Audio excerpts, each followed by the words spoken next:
한국전쟁 당시 북한 지역에서 전사한 미군들의 유해 일부가 지난주 송환됐습니다. 북미 대화가 탄력을 받을 것이라는 기대가 커지고 있습니다. 남북관계 개선 작업도 순조롭게 속도를 내고 있습니다. 한반도에 잠시 멈춘 듯 싶었던 훈풍이 다시 불지 주목됩니다. 최인택 중앙일보 국제전문기자와 한 걸음 더 들어가겠습니다. 어서 오세요. 안녕하십니까. 네, 지난주 금요일이었습니다. 미군 전사자들의 유해 55구가 송환됐고요. 8월 1일에 공식 송환식도 개최될 예정이라고 하는데 트럼프 대통령은 연설과 트윗을 통해서 김정은 위원장에게 거듭 감사의 뜻을 전했습니다. 반면 김정은 위원장은 며칠째 침묵을 시키고 있는데 이 같은 상반된 반응, 어떤 의도가 있을까요? 예, 트럼프 대통령으로서는 어떤 가시적인 북미 대화에서 성과가 나온 것으로 보고 정치적으로 활용하기 위해서 계속적으로 이제 강조하고 얘기를 할 수밖에 없죠. 네. 북한으로서는 일단 우리가 장군했으니까 미국 측의 멍군, 그러니까 미국이 성의를 보이라는 거죠. 지금 이제 북한이 요구하는 거는 생각하는 것은 제재 완화와 그리고 이제 정전 협정. 네. 정전 협정이 되면은 국제적인 제재 완화 분위기가 적극적으로 형성될 수밖에 없고. 특히 중국과 러시아는 북한에다가 상당한 수혜를 당장이라도 시작을 지금 대세가 돼 있는 상황이거든요.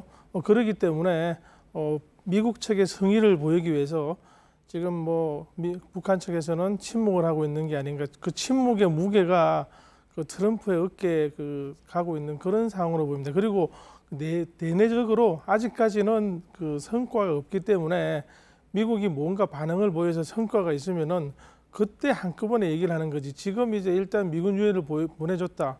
그럼 아무것도 없이 왜 보내줬냐고 내부에서 말이 날 수 있기 때문에 일단 그런 것도 고려해서 대내적인 표정 관리 그리고 이제 대외적인 효과 두 개를 동시에 노리고 있는 게 아닌가 그렇게 생각할 수 있겠습니다. 네, 그런데 이 미군 유해 송환과 관련해서 북한이 금전 요구를 했다 이런 얘기가 있었고요. 근데 미국 국무부가 이제 공식적으로 정면 반박을 했습니다.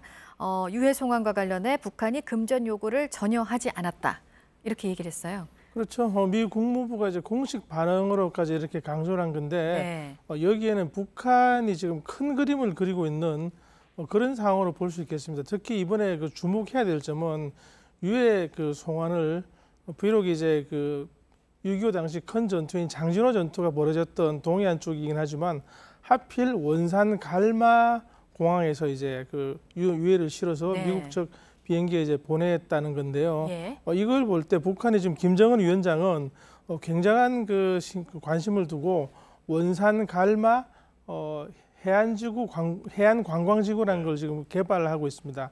여기에다가 어떤 카지노까지 두면은 중국의 마카오라든지 아니면 이제 쿠바의 외국인 전용 관광지 같은 쿠바는 한 35억 달러 정도를 버는데 관광으로 외국인 관광으로 말이죠. 그런데 마카오는 이걸 가지고 엄청난 지금 수백억 달러, 400억 달러 이상의 돈을 벌고 있습니다. 그렇기 때문에 어떤 그러한 큰 그림 차기 투자 그리고 이제 제재 완화 이후에 이제 어떤 경제 투자, 북한의 이제 경제 부흥 이런 걸 노리기 위해서 지금 이제 어떤 작은 돈에는 연연하지 않는 그런 이제 상황이 아닌가 그렇게 분석할 수 있겠습니다. 네, 미군 전사자들의 유해는 지금도 북한에 많이 남아 있습니다. 그렇기 때문에 미군 전사자들의 유해 발굴, 송환 작업이 계속 이어질 것으로 보이는데 어떻게 전망하세요? 그렇죠. 미국 측에서도 지금 미국 요원들을 북한에 보내겠다고 하고 있습니다. 사실 주목해야 될 점은 이전에 90년대 1차 북핵 위기가 한창일 때 제네바 협정 이전에도 미국이 미군들을 북한에 보내서 유해 발굴 작업을 사실상 하고 있었다는 겁니다. 네. 보면 유해 발굴이 미군 측은 당시 이제 전쟁 때 있었던 다양한 이제 전투 자료, 이 지역에다가 묻었다 이런 이제 기록들을 바탕으로 가서 유골을 하나하나 그냥 발굴해서 나오는 게 아니고 아예 이렇게 채로 쳐가지고 뼈 조각까지 찾아서 가지고 오는 그런 작업을 합니다. 이런 작업을 하기 위해서는 어떤 전문적인 그리고 이제 노하우, 기술 이런 게 필요한데 이를 위해서 미국 측 요원을 이제 북한에 파견하는 그런 작업을 다음 단계로 미국은 분명히 할 것이고 북한은 이 기회를 놓치지 않고 이를 바탕으로 우리가 성의를 보이고 신뢰를 보였으니까 미국 측에 다음 걸 보이라고 할 텐데 중요한 것은 미국 조야에서 지금 이 유해 발굴과 비핵화 과정은 서로 다른 것이다. 구분하고 분리해야 된다는 여론이 일고 있는 것인데요. 북한은 이런 여론 차단에도 신경을 쓸 것으로 보입니다. 네, 북미 정상회담 합의의 첫 이행이었습니다. 이제 유해 송환이 시작이 된 상황에서 비핵화 협상이 이제 어떤 변화를 또 맞게 될지 지금 주목이 되는 상황이고, 또 하나 또 중요하게 지금 봐야 될 부분이 주중 북한 대사관 외부 게시판에요. 문재인 대통령과 트럼프 대통령 사진이 처음으로 걸렸습니다.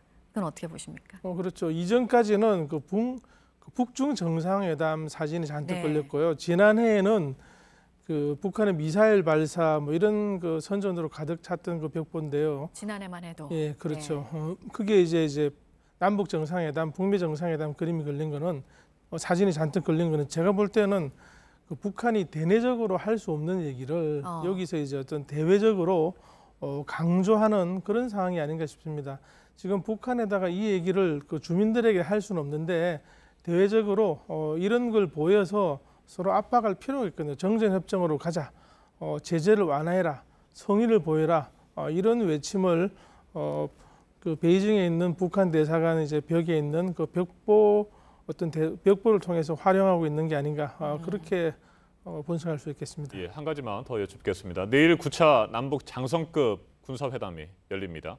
북한이 먼저 제안을 했다고 하는데 어떤 내용들이 논의가 될까요? 지금 뭐 남북한 군사 긴장은 뭐 아무리 그 지금 강조해도 지나치지 않을 정도로 엄청난 상황인데요. 지금 남북 정상회담, 북미 정상회담 이후로 어떤 그 긴장을 빼는 작업을 가속할 필요가 있어 보이는데 특히 이제 GP 그 DMZ 그 안쪽에 있는 전방 초소. 그 전방 초소, 감시 초소를 이제 그 좀 뭐 어떤 조정하는 그런 작업. 네. 그리고 이제 그 서해안에 있는 북방 한계선 문제를 조금 이제 의논하는 그런 이제 실질적인 문제로 북한이 요구하는 문제로 이제 네. 이번에 이제 어제로 가지 않을까. 북한이 그 요구하는 것 자체가 그런 의도를 담고 있는 것으로 보이니까 그렇게 볼 수 있겠습니다. 알겠습니다. 여기까지 듣도록 하겠습니다. 최인택 중앙일보 국제전문 기자였습니다. 고맙습니다.